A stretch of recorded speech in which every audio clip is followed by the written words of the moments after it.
Hola, ¿cómo están? Bienvenidos a Class, mi nombre es Alexis Reyes y vengo con un video que puede ser definido de distintas formas. Diría que es un video más reflexivo, más contemplativo, más analítico que crítico en sí. Hablemos de las sensaciones que me dejó a mí y qué mensaje interpreté de la película La tumba de las luciérnagas. La tumba de las luciérnagas es una película de animación japonesa producida por Estudio Ghibli y dirigida por Isao Takahata. Takahata fue un célebre director y productor y guionista japonés ya fallecido que trabajó en múltiples proyectos en Japón, entre los que destaca El cuento de la princesa Kaguya en 2013 y la reconocida serie infantil Heidi. A su vez, la película llega de la mano de Estudio Ghibli. Si no conoces este estudio de animación japonés, déjame decirte que es posiblemente uno de los mejores estudios de animación del mundo. Es el estudio detrás de la última ganadora del Oscar a Mejor Película, que fue El Chico y la Garza. También tiene en sus espaldas títulos como Mi vecino Totoro, El castillo ambulante, La princesa Mononoke, El viaje de Chihiro, entre otros. La tumba de las luciérnagas es su segunda película y se estrenó en el año 1988 y está basada en una novela del mismo nombre escrita por Akiyuki Nosaka, publicada en el año 1967, que se basa en sus propias experiencias durante la Segunda Guerra Mundial.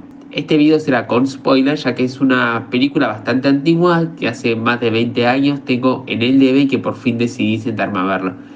Y sin duda fue toda una experiencia por lo que me transmite, por la sensación de injusticia de por qué vivo en este mundo y por qué el mundo es así. Cuando uno lee un diario o lee un libro de historia, murieron 20, murieron 10, murieron 200 personas o incluso millones, como es el caso de la Segunda Guerra Mundial, uno tiende a desnaturalizar a esas personas, no porque uno sea una mala persona, sino porque leer que murieron millones de personas en la Segunda Guerra Mundial, para uno que lo lee en un libro de historia, son números. Es algo a recordar para que te lo pregunten en una prueba en clases. La tumba de las luciérnagas nos recuerda que esos números son personas, gente que vivió, gente que sufrió, soldados que fueron a combatir por su patria, por lo que creían que era lo correcto. Pero también niños que no tenían para comer. La escena inicial de esta película nos muestra a Seita, el protagonista de la historia, en una estación de tren. Es indigente, está agonizando y finalmente muere producto del hambre. La Segunda Guerra Mundial ha finalizado hace poco y vemos el espíritu de Seita reencontrándose con su hermana pequeña, Setsuko, y realiza un viaje recordando los hechos anteriores a su muerte. Y estos sucesos son los que veremos en el transcurso del film. Esta escena inicial tiene un claro mensaje para el espectador. No vas a tener la historia de vivieron felices para siempre, vas a ver el otro lado de la guerra. Estamos acostumbrados a ver películas que relatan lo ocurrido en los campos de batalla o en los altos mandos. Acá veremos qué ocurre en los que se quedan, aquellos que no combaten en la guerra, y te adelantamos que va a tener un desenlace triste. Ese mensaje es lo que deja la escena inicial de la película. Viajamos varios meses para atrás a la ciudad de Kobe y allí conocemos la vida de dos hermanos, Seita de 14 años y su hermana menor Setsuko de 5 años. Ambos viven con su madre. Su padre es un militar importante y se encuentra en la guerra. La ciudad de Koba recibe múltiples bombardeos y cuando eso ocurre una mañana, si bien Seita y Setsu saldrán ilesos, su madre sufrirá graves quemaduras que más tarde veremos cómo terminan por arrebatarle su vida. Tras las heridas de su madre y la posterior muerte de la misma, Seita y Setsu se quedan sin ningún adulto que los cuide en su hogar. Por lo tanto, acudirán a la casa de una tía, quien, si bien no se aloja en su casa, los recibe con cierta indiferencia y cierto desagrado.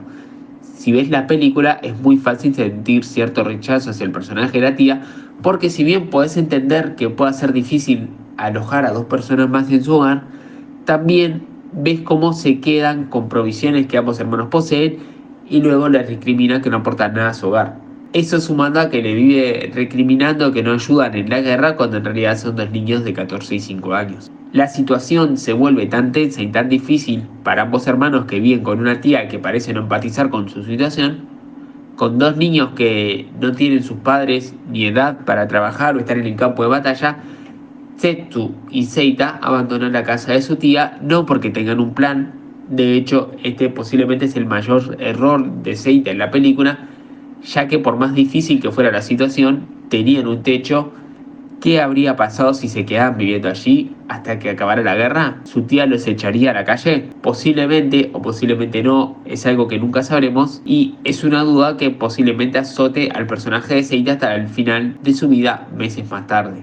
Ambos llegan finalmente al refugio antiaéreo que está abandonado y deciden vivir allí, más libremente intentando racionar su alimento y mantenerse unidos mientras esperan contactar con su padre y que les ayude, cosa que nunca ocurre.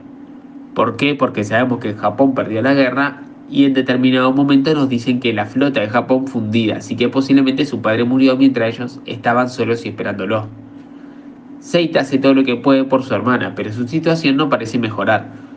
Cuando la falta de alimentos se hace más notoria, comienza a robar a agricultores y a ingresar en distintos hogares aprovechando los bombardeos como excusa.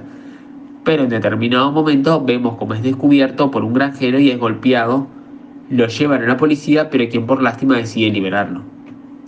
Seita se esfuerza en hacer lo mejor para su hermana, pero es importante entender que por más que es el mayor o es mayor que Setsu, sigue siendo solo un niño, solamente un niño que tiene 14 años, perdió a sus dos padres y ve día a día como su hermana pequeña va perdiendo vitalidad. Setsu está cada vez más débil y comenzará a presentar síntomas de desnutrición que son confirmados por un médico.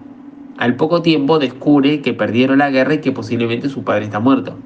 Cuando consiga algo de alimento, Seita irá con su hermana intentando hacer que se alimente, pero es demasiado tarde. Setsu está tan débil que apenas puede hablar. Esa misma noche morirá en brazos de su hermano y Seita abandonará el refugio tras incinerar el cuerpo de su hermana. ¿Por qué La tumba de las luciérnagas es una historia tan especial? Porque es una historia que se desarrolla en un contexto real de algo que ocurrió y que incluso fue más devastador de lo que vemos en la película. ¿Y desde qué punto de vista lo vemos? Desde un hermano, que es un niño de 14 años, que solo intenta cuidar de su hermana, física y psicológicamente. Físicamente, ¿por qué? Porque se asegura que se alimente dentro de lo que él puede, aunque luego veremos que no será suficiente. Y psicológicamente, ¿por qué? Porque Seita se asegura de que su hermana mantenga su inocencia. No le dice que su madre falleció. ¿Por qué? Porque Tetsu tiene todos los 5 años, posiblemente no entienda lo que significa la muerte, más allá de que entienda que no volverá a ver nunca más a su madre. Y eso podría destruir su inocencia. Seita se cree capaz de cuidar de ella hasta que vuelva a su padre, y cuando finalmente descubre que su padre no volverá, ¿qué ocurre?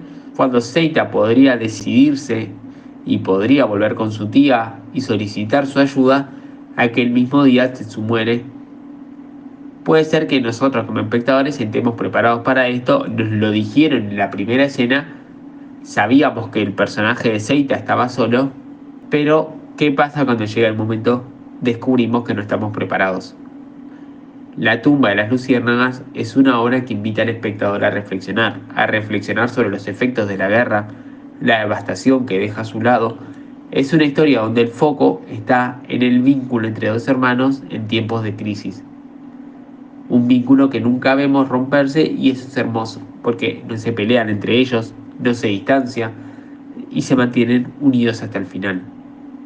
Una animación que es hermosa visualmente incluso al día de hoy, una banda sonora cuyo tema principal es el que usé para la intro de este video, una película que si desean ver es corta ya que dura tan solo 1 hora y media. La tumba de las luciérnagas se convierte en una obra de arte audiovisual deprimente y triste pero emotiva y reflexiva. Si me preguntan si volvería a verla, posiblemente, pero tendría que dejar pasar unos años para animarme a entablar este viaje emocional nuevamente.